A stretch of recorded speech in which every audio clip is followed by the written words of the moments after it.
Good morning and good morning to your listeners. It's been a while. Yes, Senna. yes. It's been quite a while. You've been quite busy. Yes, yes, in the service of the nation. Yes. I realize there's a lot happening in our health sector, and you've been quite involved in most of the things that have been done. True. Yes. Anyway, for a moment there, when I see you, Prof, I want to ask, what is in the pipeline that we are unaware of that you've been working on? In fact, one of the biggest, and you have, of course, you're also board chair for Kolebu. Yes. One of the promises that was made was looking at Kolebu, doing some work on Kolebu, modernizing Kolebu. Is that something in the works? It is in the works, and I would say that a lot is happening in the health sector. Okay. In particular reference to Kolebu, the current board and management has been working very hard to see how we can transform the place, reset the place, and make it a suitable environment, congenial atmosphere for seeking care, as well as for providing service.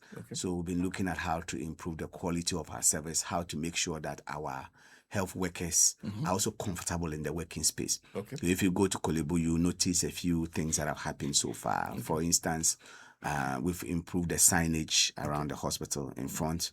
There's more visibility. We've created an ultra-modern new pharmacy. We are doing a lot in infrastructure. The children's department is getting an overhaul from the outpatient unit to the wards to be sure that people are very comfortable in seeking care. We are doing that in other departments as well. So we are trying our best to just make sure that we improve on what we came to meet and then offer better service to our people. Well, that'll be a conversation for another day. Definitely. If not, we'll spend the whole show on definitely. on healthcare. Anyway, he's member of parliament for Lambussie. It's his party, the party elders who just issued that statement. And he's a member of the local organizing committee for the 4th African Inter-Parliamentary Conference on Family, Sovereignty and Values. He's also a sponsor of the Family Values Bill. When did you join the sponsors? Oh, no, I'm not a sponsor of the bill, but I'm part of the local organizing committee of this conference. As you know, the bill initiated before this 9th parliament. It was in the 8th parliament where I wasn't a member of parliament, but it's something I fully subscribed to. And I'm very happy that coincidentally, our conference is coming at a point that our parliament has just passed this bill, all in sync with the direction that we are moving, the research agenda of His Excellency the President, and then the African sovereignty that he's preaching, the Accra reset that he's preaching in the health sector, I think is taking hold in other sectors, and that seems to be very good news for us. Yeah, interesting. A few words that are Inter-Parliamentary Conference. Yes. So inter-parliamentary. Yes. So what does that mean? Okay, good. So this 4th Inter-Parliamentary Conference on Family Values and Sovereignty is a conference being organized by parliaments in Ghana. And so when we say something is an inter-parliamentary, it means that various parliaments in the region are participating in it. So we have various inter-parliamentary organizations, like we have the African Parliament, we have ECOWAS Parliament, we have Commonwealth Parliament, and such organizations. But this one is an inter-parliamentary conference for parliaments in Ghana, in Africa. It first started in Uganda, where we realized that our very culture, the very fabric of our society appeared to be under threat from foreign influences by subtle, direct, overt and covert means. So there was a need for us to come together as legislators to see how we can preserve the values that our societies hold dear, to play our role as legislators around the continent to see how we can maintain sovereignty of our countries and how we can preserve and protect those important family values. Because you notice that across Africa, our family systems and value systems are about the same and very different from those of any other continent. And so legislators felt that no, there's a need for them to start, because everything at the end of the day is enshrined in law to become implementable, and so that's where it all started. So in Uganda around 2023, they met for the very first one. In fact, the 3 previous ones were all held in Uganda, with the support of the Ugandan president, and about several African countries, parliaments participate in this. So this time they are holding it for the first time out of Uganda, and it's coming to Ghana.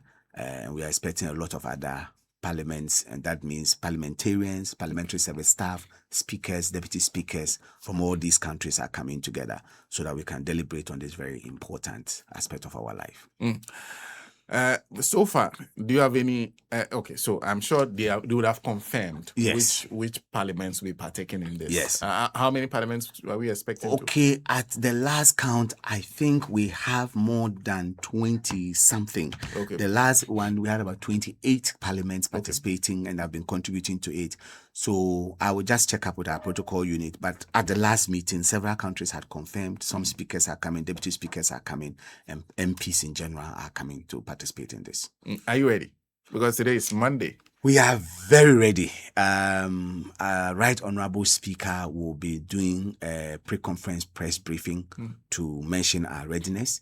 A local organizing committee has been working, involving everybody that needs to be involved. We have the security services involved. We have the airport services being involved. We have the parliamentary service staff itself. In terms of our organization, I say we are very ready.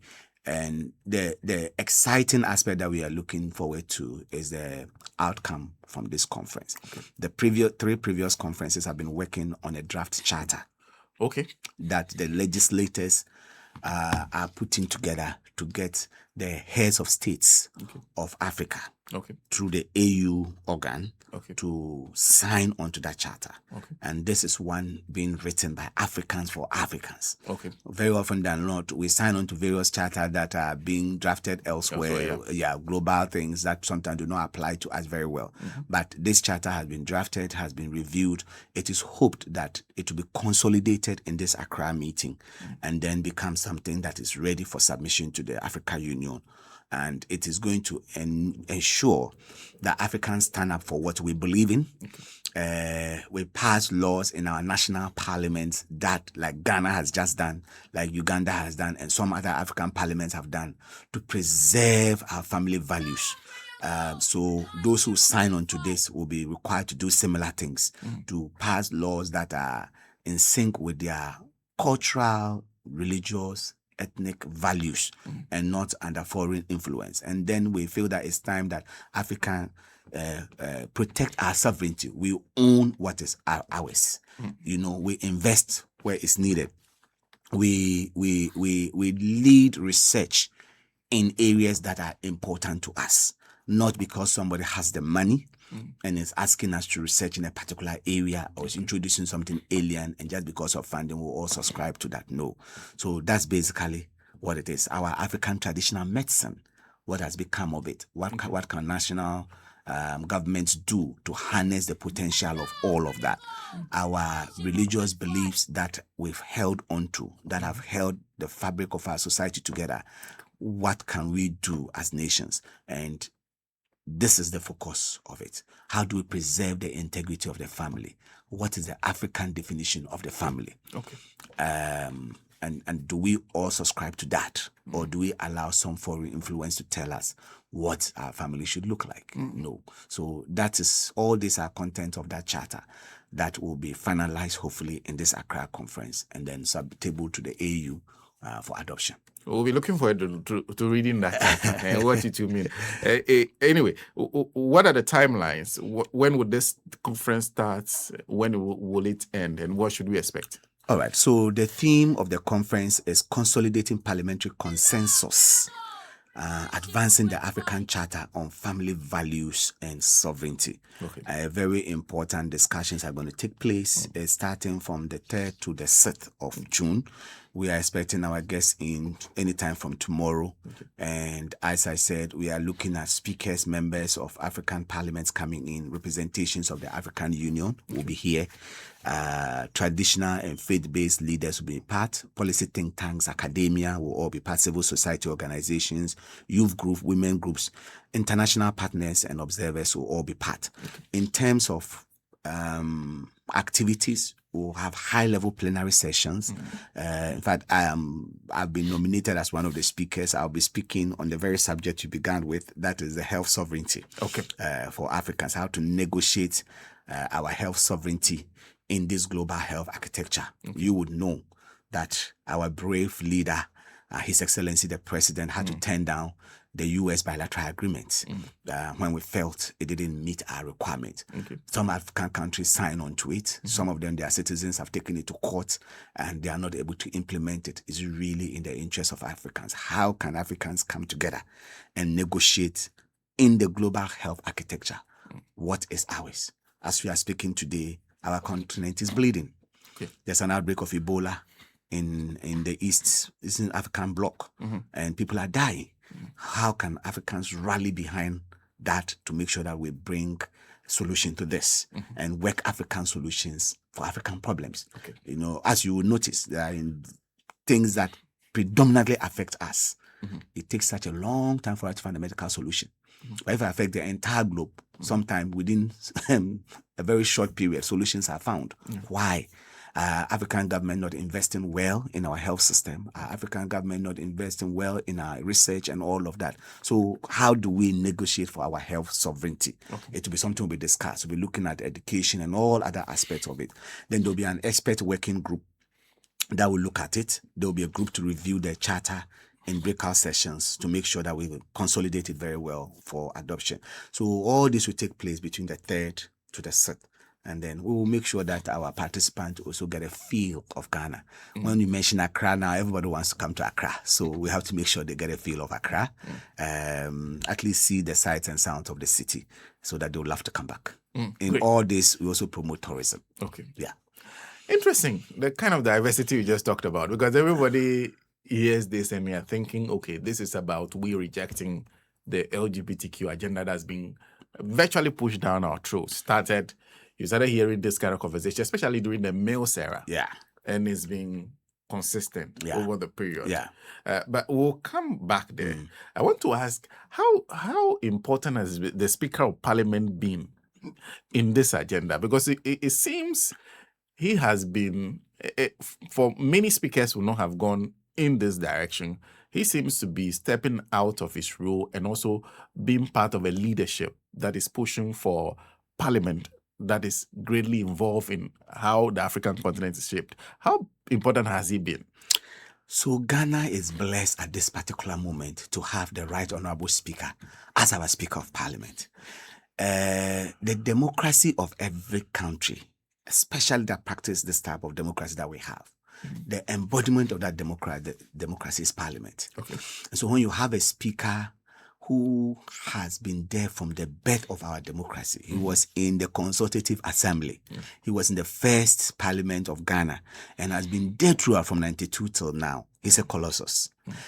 Now, and he has gathered all these years of experience and all of that and is trying to reposition the legislative arm of government properly. And you see that he's not really going out of his role. He's actually doing what speakers are supposed to be doing.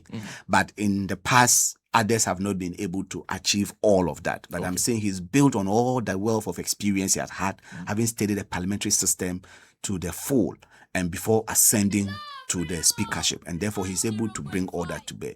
He's playing very vital. His leadership has been very instrumental in this. He has personally participated in the previous conferences in Uganda. And you will know that he's in Ghana here. He's playing a critical role in our national discourse. When we talked about this LGBTQ and people thought we will not pass the bill and all of that, he was one of the people to say, look, don't listen to people who are just running commentary, don't know what is happening. This bill will be passed. And true to his word, it was passed last Friday. He insisted that it will be passed, and he has done that.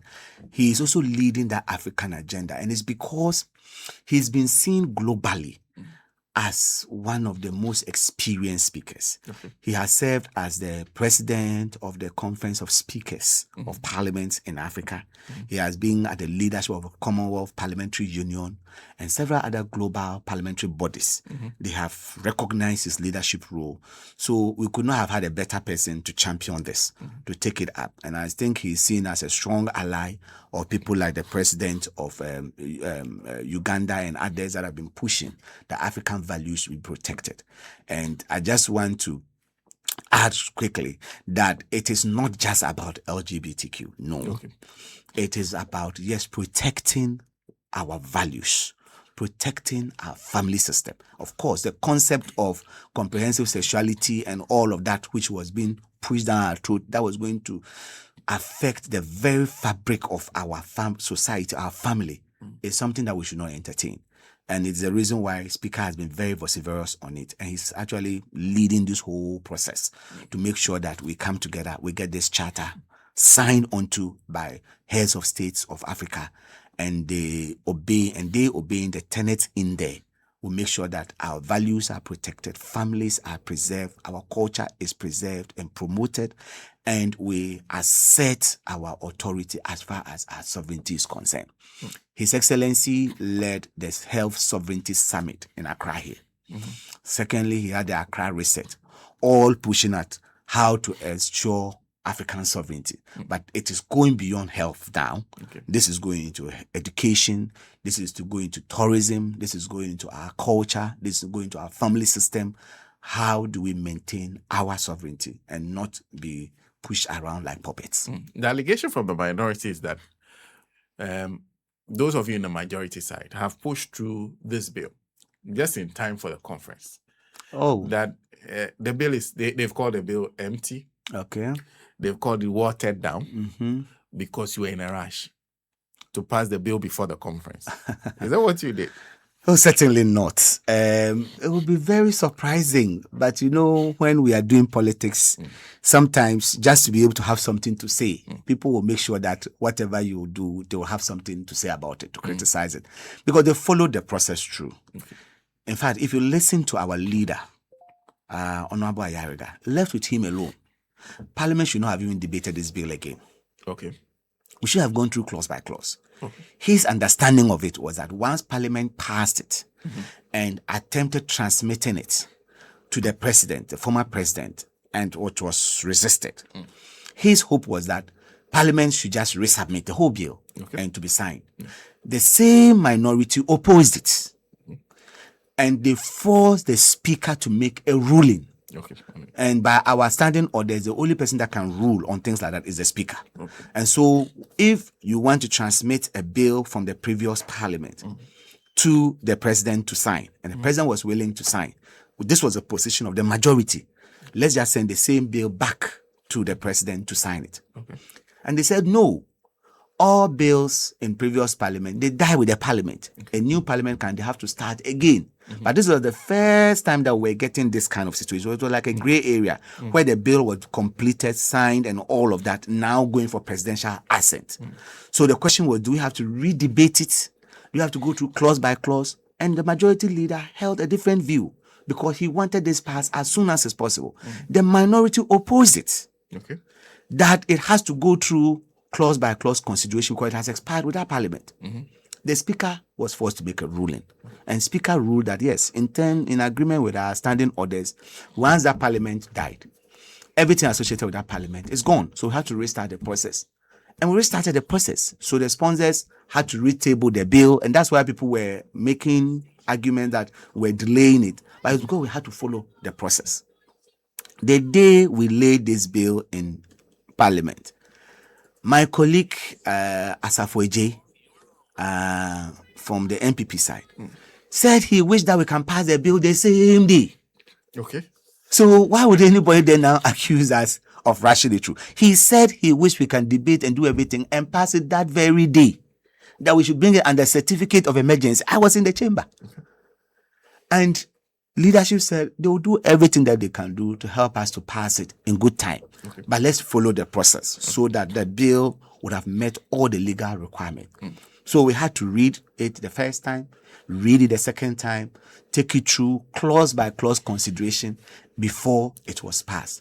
So if they say it is empty, honestly, I don't know what But makes they it. point out that in this bill, you've made amendment, including exemptions. Exemptions will include even for your profession, medical doctors, for mine, the journalists, for lawyers, among others. That all this then waters down the whole idea of preventing the promotion of the act in itself. Do you agree that? No, so the exception made there was not to give people the freedom to go and promote LGBTQ. It was to give people the opportunity for representation. So we are saying that if someone has been accused that you are practicing LGBTQ and you are going to court, are you telling me that the lawyer that will go and speak for you, just for the fact that somebody has offered to be your lawyer, the person is not guilty? Is that what they want us to say? Which law makes that? Even an armed robber who kills someone or a murderer who shoots someone rare at hand and people see there and then, if that person is sent to court, by laws of natural justice, he has access to legal counsel. So are you saying that if somebody goes to defend that murderer, the person is judged as guilty of murder? Is that what they are telling us?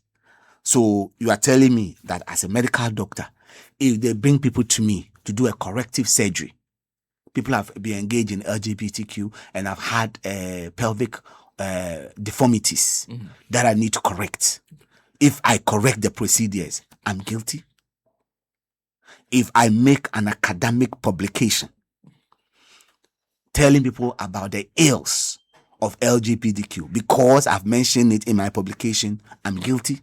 No. So you as a journalist, if there's an issue on it and you report, you should not mention it at all? No. So I think these things came up in the consultative meetings and they were part of it. So as I'm saying, I mean, I just don't want to get to a point of saying that maybe they want to give the dog a bad name so they can hang it. But this is a law that all of us was bipartisan, private members bill, gone through the process and got into a point that it had to be passed. And it's been passed. They were calling that we should pass it the very first day it came. So it being passed on Friday, by their estimation, would have been a delay.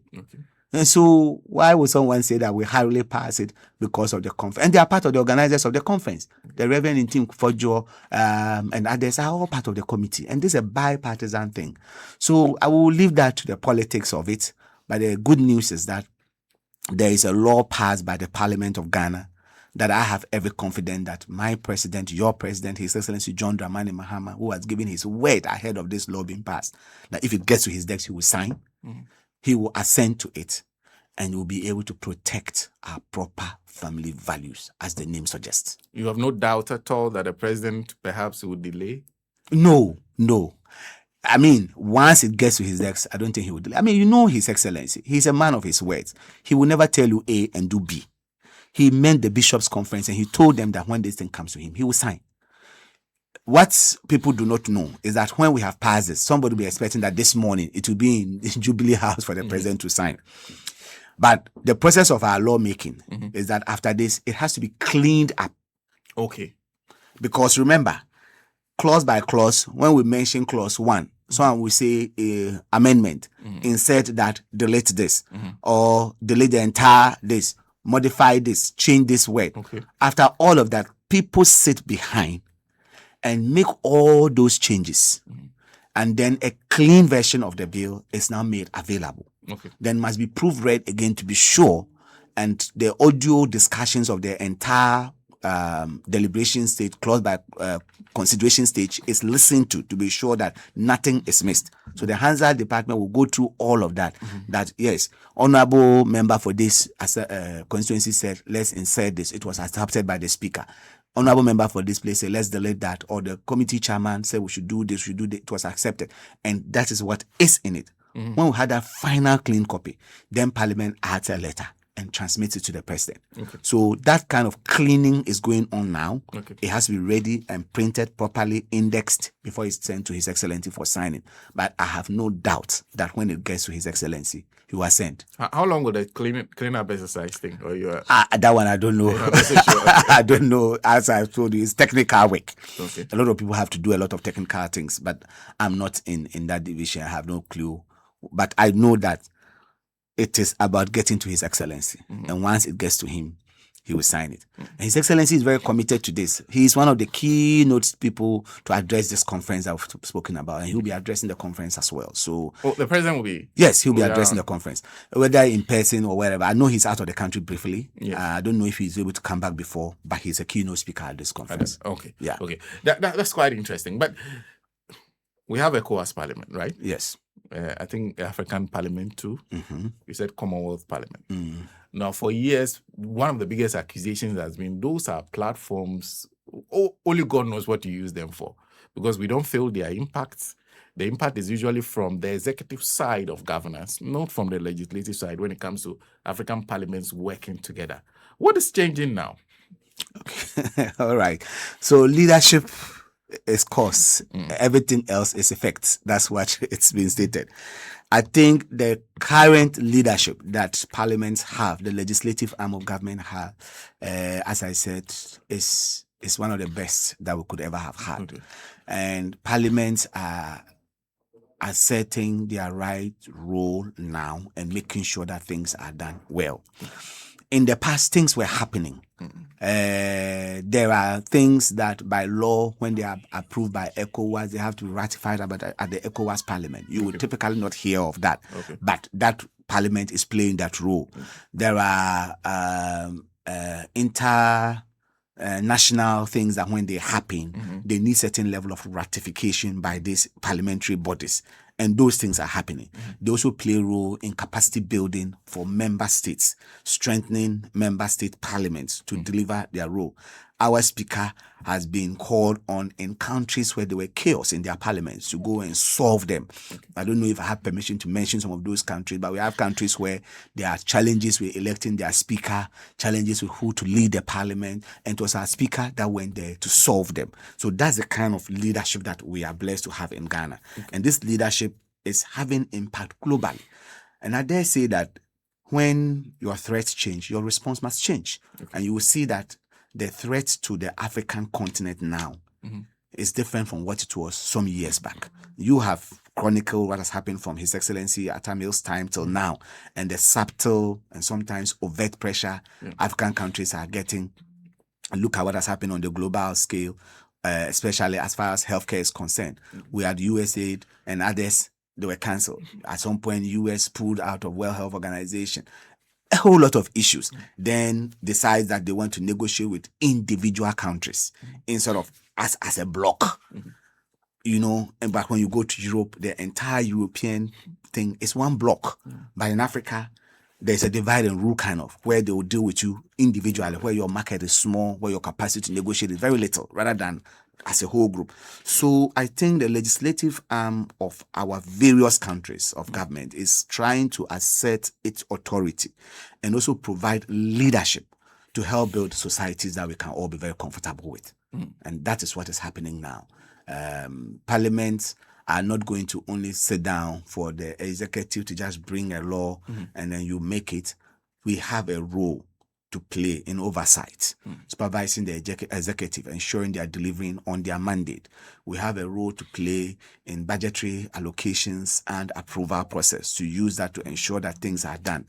We are representational. So if you want to talk to the people, you talk to the parliament. I sit in parliament on behalf of 56,000 people from Lambussie. People sit there on behalf of 100,000 people from their constituency.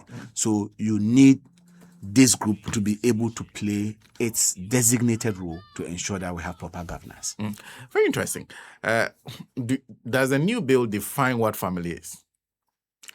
The African family. So the charter does. Will. Okay. Yes, when approved, it does. Okay. I do not know about the bill itself. No, I'm not a lawyer, so I won't purport to know the bill clause by clause. The charter we are putting together. The charter does. And we know that what are African families, we all know. Yes, we don't have a family that is made up of a man and children. Okay. We certainly don't have a family that's made up of a woman and children. The African family, we know what an African family is. Okay. There is a father, there is a mother, there are kids, and in the African system, we have extended families that we have to respect. You know, in every home in Ghana here, there's a family head. Your family head may not necessarily be your father, but give them all the respect that is due. So we need to value these systems that we have as Africans.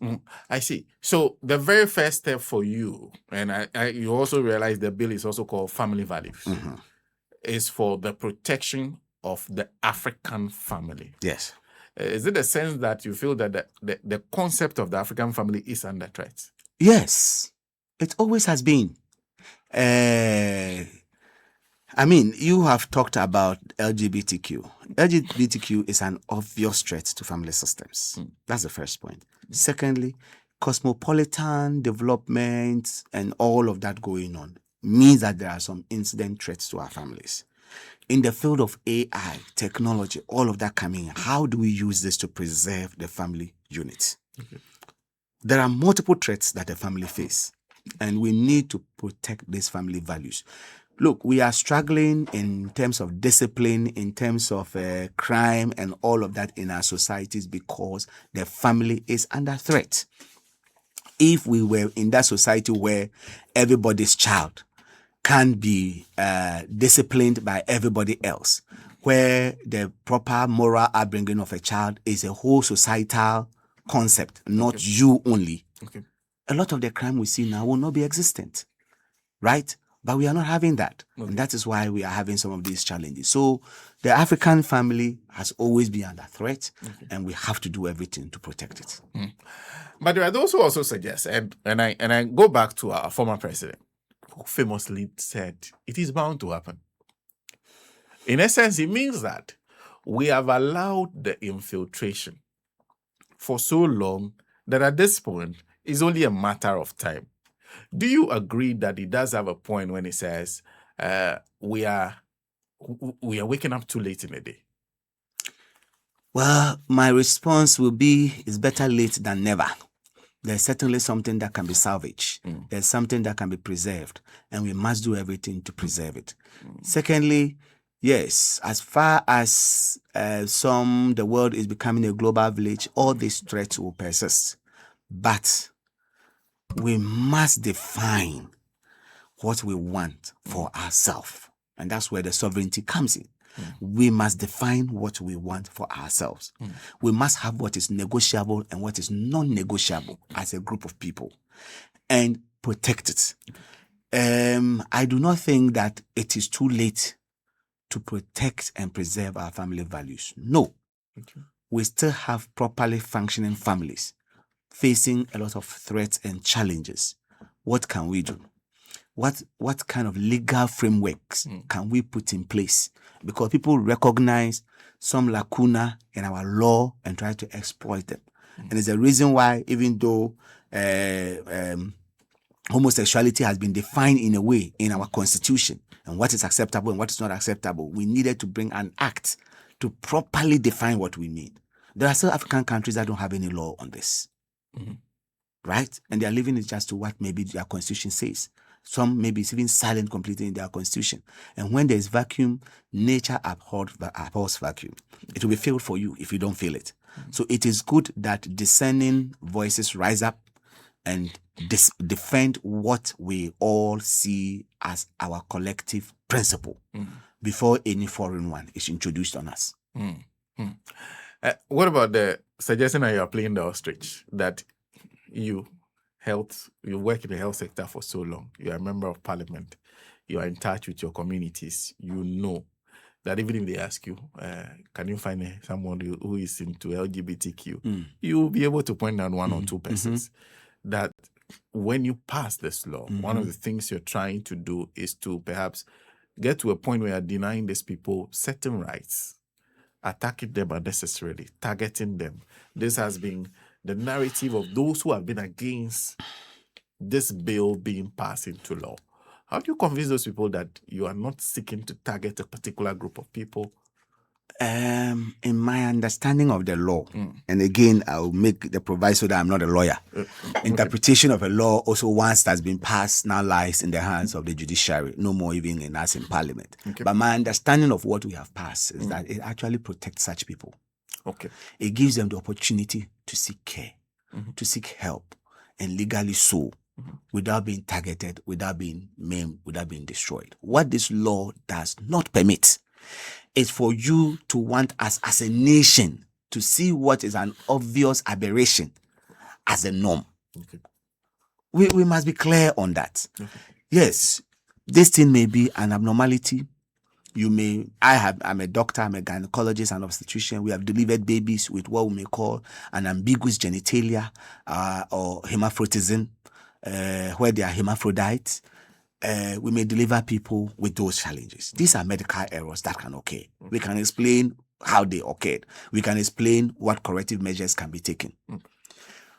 What we should guard, or what the law is guarding against, is for anybody to attempt to agree that as a whole country, we now accept that what is abnormal is now the new normal, and everybody must go by that.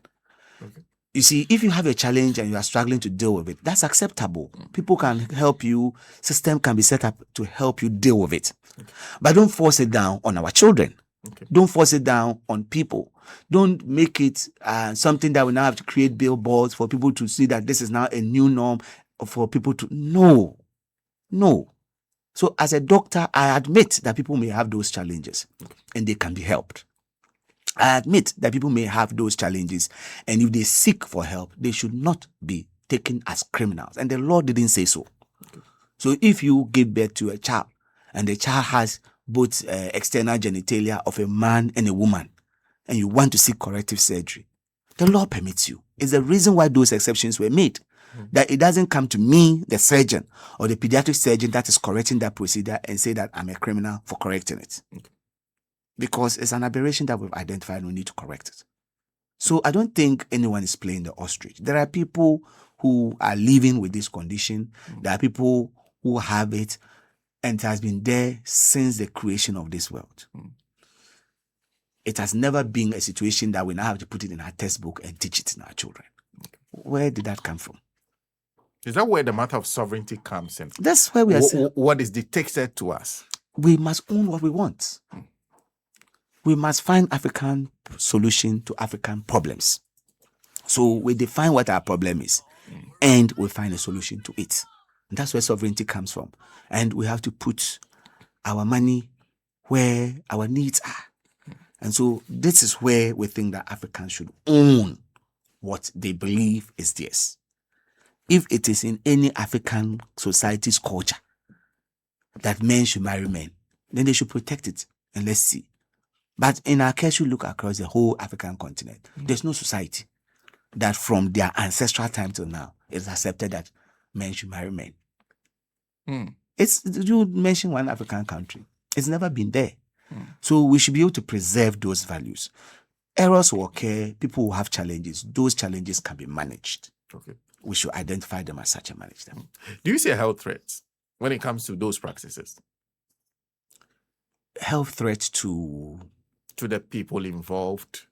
Oh, there are obvious ones. Okay. There are obvious ones. Very obvious ones.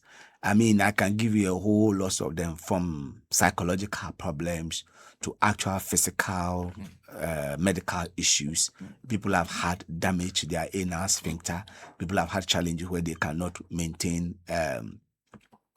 fecal continence, which means that they have to be using diapers and things like that. They are all things that are there. Some can be corrected. Some get to a point that it's not correctable. Right? People have gone to do transgender surgery to change from one gender to the other, and in the process, serious complications come up. So there are definitely threats to it. But if we do not have a law that guides people who need help to be able to get help, then these things are done in secret, and it is very dangerous.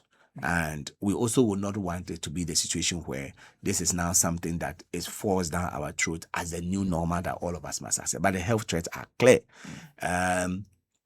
People, from the psychological point, people get depressed. People get major depression from this. At some point, we have relationship challenges.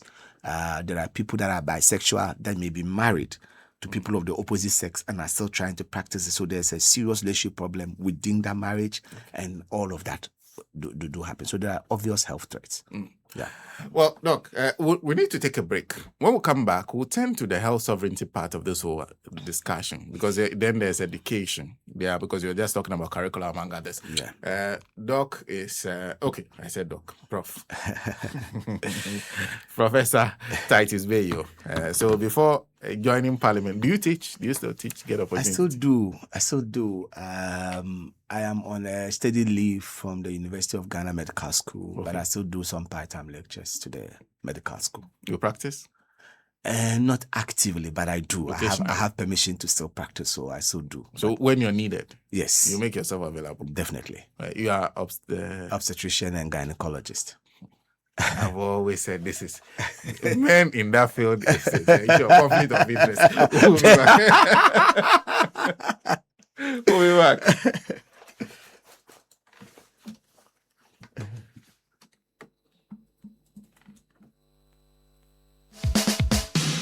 The station is gold, never gets cold. So just be bold, advertise. 'Cause here, you sell out. Online, on your mobile, and on your smart speaker. This is the Power Station. Ghana's Gold. Radio Gold. Well, taking us to 32 minutes past 9, we're back. We'll go on that break when Prof leaves us. Prof has other engagements. But Prof, and I was asking about the issue of health sovereignty. It's a discussion that is now very prominent. Is that part of the discussion that you'll be having at this conference? Yes. Yes. Our president, His Excellency John Dramani Mahama, initiated it. The African health sovereignty, and he demonstrated leadership when it was needed most. Our health minister, the Honorable Kwabena Kando, has been on the global stage also preaching the same thing. Okay. And now just show you how we were hit so hard.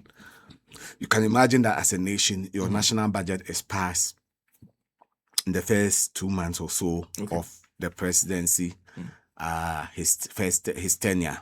Okay. And then after you have done your appropriation and all of that, suddenly you are hit by the USAID challenges, where there is a huge shortfall of huge amount of money in financing programs like HIV, tuberculosis, and some of our activity, especially in the northern part of the country. And then we realized that we have to own our healthcare. So the president had to quickly think around it. Fortunately, he had already made a commitment to uncap the national health insurance and make that money available to the Ministry of Health. And we had to cut expenditure, reduce expenditure to make sure we can redirect those expenditures to important areas of our healthcare. So health sovereignty basically is a concept to say that, look, you must own your healthcare. You must set your priorities for health research and fund them. You must be able to provide healthcare for your people and not depend solely on donors. It is not to say that you work as an island or in isolation. You need collaborators, but that collaboration should be with mutual respect. That collaboration should be in a way that values everybody's what they bring to the table. So our health sovereignty is just to make sure that yes, we take much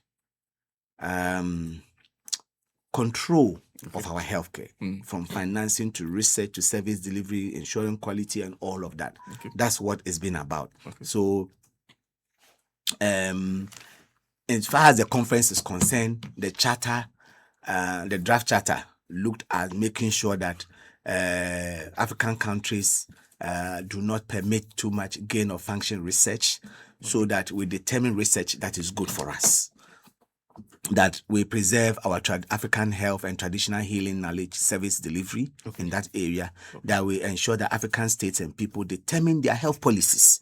We should determine our health policies, including our vaccination policies, without coercion from international health bodies and ensure national parliaments are given the mandate to approve all international and regional agreements that include health-related commitment. These are some of the components of this charter. We should determine our own policies. Okay.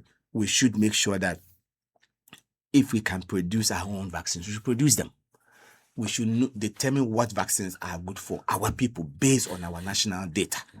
Not somebody is sitting somewhere and thinks that you need this vaccine, so I come and give it to you. No, and so it is ensuring that our people make informed choices. We should have autonomy as far as health decisions are concerned, and not that somebody says somewhere to decide things for you. I mean, if children are going to be vaccinated, it should be mandatory that you, the parent, you are consulted and you permit that to happen. This should be a decision that we take as our own people, not that some research somewhere shows that it is good and we have to do it. We should have family-centered healthcare services, sensitive to African-sensitive responses to our reproductive and sexual health, based on our values again. So these are some of the issues in that area. We should advocate for transparency and African representation in international health agencies. We should be part of the decision processes, not that someone decides for us and then pushes down our throats. So that is the concept that we are looking at. That's a huge commitment to not only take control, but to change the way in which Africa approaches everything. Yes. Because for years, you come from the northern part.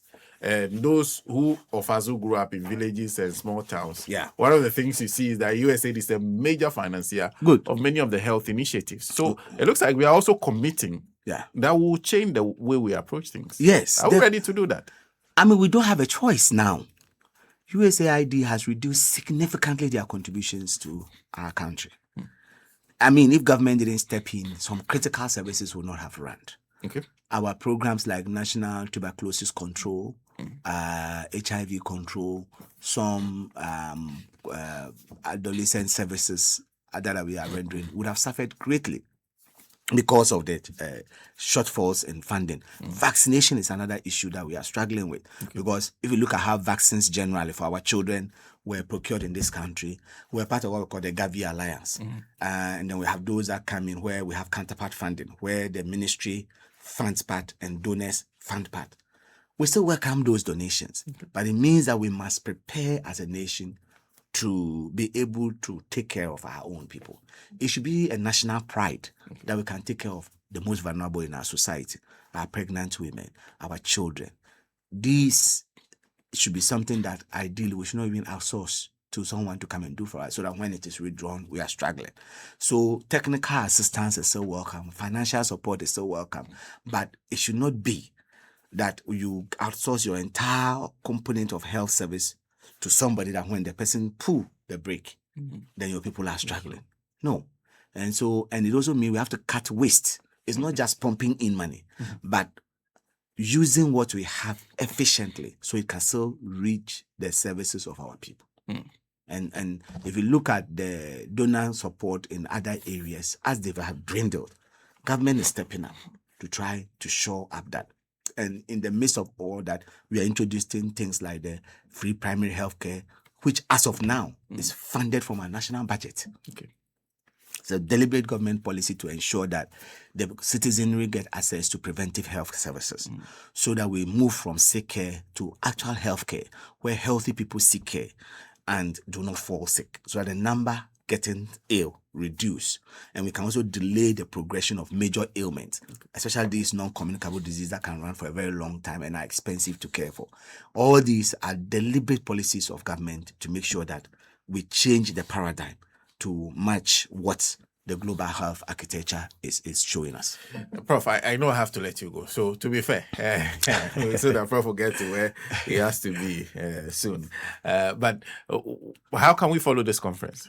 All right. So my understanding. Can I turn up and just be a participant? Yeah, so you as a media person, definitely I'm you'll be allowed. given, you are allowed, there'll be accreditation for you to come in. Okay. As you know, Parliament TV will carry it live. Okay. Most of their activities, various social media platforms will also carry them. And I think other media houses like Your Good Selves can also carry some of the activities of this conference. The speaker has been doing something, and which is that he's trying to take Parliament to the people. Okay. The people send us to Parliament to work on their behalf. We sit in that chamber and work, and no one knows exactly what we are doing. Okay. So if you check, he's been going around the regions, having parliamentary day sessions, trying to let people know what happens in Parliament. This open governance system that we are practicing, which is that now our sittings are live, everybody can follow, is to bring us very close to the people. And the same thing will apply to this conference. It's an inter-parliamentary conference, but it's not going to be limited to parliamentarians and their speakers confined in that room alone discussing. Everything there will be carried. Okay. And people can follow and contribute to. Your MPs are supposed to be there. If there is something that is being discussed that's of interest to you, you can make your position known to your member of parliament. They can make submissions on your behalf to make sure that what we bring out truly reflects what our society wants. And we invite everybody to be part of it. And we expect that from Wednesday, all your major news portals will carry stories from that conference. Okay. So that people, the nation will be carried along. Prof, thank you. Thank you. Thank you for having me, and I'll find time to come back and we'll talk. A lot is happening in the emergency medical care space. Okay. The last thing I will say is that the minister has been working round the clock with a team to ensure that our emergency care is transformed significantly following the two a lot of side events that have happened. But the last one is the passing of the Mr. Charles Emisa. Yeah. So, but the minister, right from when he took over, started a lot of initiatives. And very soon we are going to have a real-time visibility of all emergency beds in the country, in and all major hospital beds on a dashboard. So we can tell where there is bed availability. Our ambulances will not fly blind again. When they move patients, their exact location will be known, where they are headed and all of that. And it's all been IT backed. We are trying to find an IT solution to a problem that has existed with us for years. Maybe at the appropriate time when we are doing the official launch, I'll find time and come back. Of course, because I want to have a bigger discussion with you and they will do this that. Health sovereignty. Yes. What that will mean. Yes. Prof, thank you. Thank you so much, Seda, for having me. Professor TITUS BEYUO is Member of Parliament for Lambussie, also member of the local organizing committee for the 4th African Inter-Parliamentary Conference on Family Sovereignty.